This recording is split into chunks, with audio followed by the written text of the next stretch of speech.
name is Jewel Morris, and I'm a World War II veteran.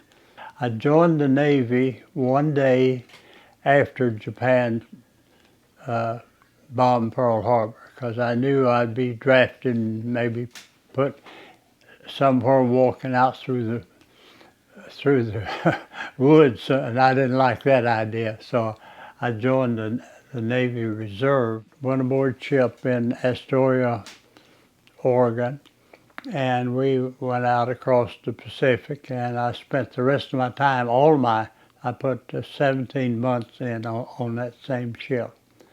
It was an APA, and we went from island to island doing, taking troops. We'd haul close up to 2,000 troops.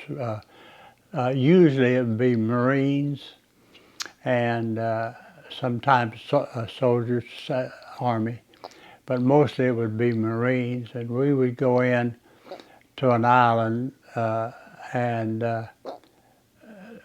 up as close as we dared, I guess, and then put them overboard. We were this APA, this ship, was a large ship, but we had a lot of small boats that hung all around the side. We had two large boats that set up. We used a crane to set down in the water. They had tanks on them so that we could go in and put those down and go ashore with tanks and the troops.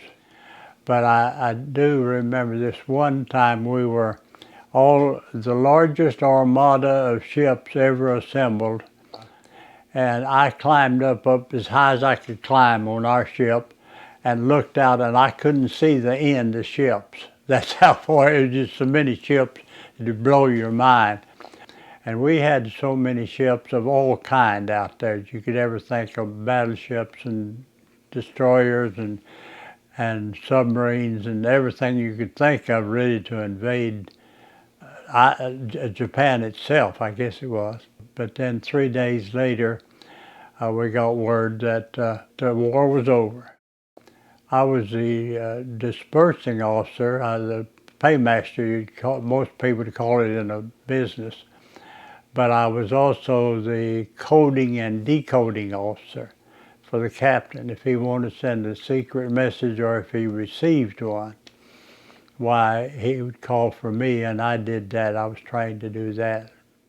One time I had 3 furniture stores and a wholesale store furniture, but then I built a strip shopping center in a U shape down this way. And then I put the big supermarket at the end, and then I had a row of stores, supermarket, another row of stores coming back like in a U shape. And then I placed my furniture store between the 5 and dime store and the grocery store, so I had a good location. I was 85 years old before I ever retired. I couldn't quit. I just kept doing stuff. I would tell anyone, and especially younger generation, you have to work.